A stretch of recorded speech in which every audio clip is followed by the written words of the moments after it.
Have you ever just stopped and wondered why some of the most sensitive, most aware people you know seem to come from the most chaotic family backgrounds? It's like this weird paradox, right? But what if all that pain wasn't random? What if, when we look at it through the lens of depth psychology, we could see it not as just a wound, but as an initiation? Okay, let's really dive into this. So we're going to start with a question that really gets right to the heart of this whole thing. It's a question I'm willing to bet a lot of you have probably asked yourselves in a quiet moment. And there it is, right? Why does it feel like the deeper your sensitivity runs, the more you are misunderstood or even rejected by the very people who are supposed to love you the most? Well, the source material we're digging into today, it suggests a pretty profound answer. This right here, this is the crucial reframe. Instead of seeing a really tough childhood as some kind of cosmic mistake, the idea here is to start viewing it as a deliberate spiritual catalyst. The chaos you were born into, maybe it wasn't meant to destroy you. Maybe it was the exact pressure needed to awaken the true self deep within.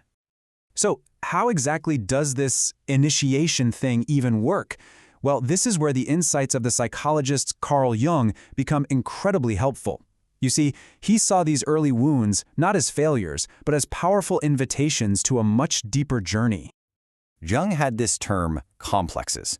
Basically, they're the internalized roles and wounds we carry from our family. You know, being the sensitive one who's labeled dramatic or the truth teller who gets shamed for it. But here's the key. Those complexes, those wounds, they're meant to be brought to the surface. They're meant to be seen and understood. And this quote just nails it, doesn't it? For so many of us, that dysfunctional family environment was the contrast. In a home where truth was constantly denied, you were the one who could feel it in your bones. In a system built on illusions, your awareness was the first light breaking through the cracks. Think about it. When love feels conditional, when safety isn't something you can rely on, the soul naturally starts searching for connection somewhere else, somewhere beyond the family. And this isn't just some nice idea, it's a real psychological adaptation. That feeling of being an outsider, it actually prompts this quiet, lifelong pilgrimage inward, back to who you really are. So, of course, this leads us to that classic role in these family systems, the black sheep. But we're going to look at this role not as some kind of curse, but as something spiritually significant, something almost sacred. What's so interesting is how we can reframe these traits. What the family system labels as a problem, asking too many questions, feeling things too deeply, not conforming, are actually signs of a heightened consciousness. The black sheep isn't the weakest link in the chain. They are often the most aware person in the room. In Jungian terms, this person is carrying the family shadow. And what is that? Well, it's all the stuff, all the anxieties, the secrets, the unprocessed pain that the family as a whole just refuses to acknowledge. So what do? They project it onto the most conscious member, the one person who can actually hold it. So, if this was you, this is the crucial point. Your role was never a punishment. It was a sacred task. To be the one who sees the shadow is to be the one who can finally do something about it.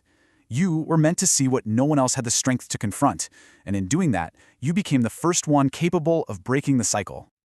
Okay, so now we get to the really good part. Let's see how all this awareness builds into the active, powerful work of reclaiming your own narrative. Just look at this incredible shift in perspective. A boundary is no longer an act of rebellion. It's the actual shape of your selfhood. Your sensitivity isn't drama. It's a source of profound wisdom.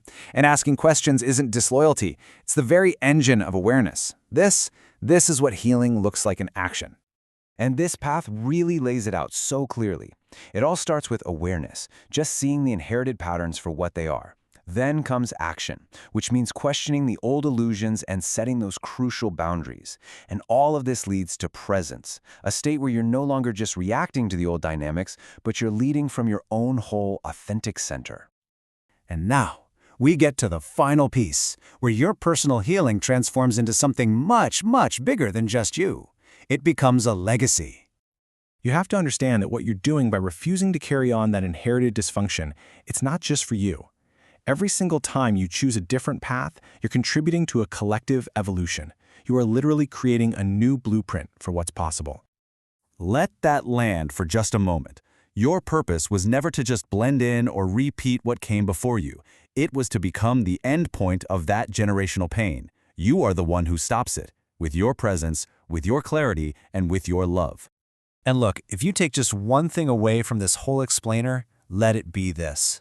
Everything you have lived through did not disqualify you. It prepared you. You are not damaged goods. You are not broken.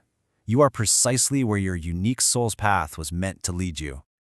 So we end with a choice. The awareness is now yours. The pain has been reframed as your preparation. So the question is no longer why me, but what now? Will you rise to this sacred task for your own healing and for the healing of all those who are going to follow in your footsteps? The choice, as always, is yours.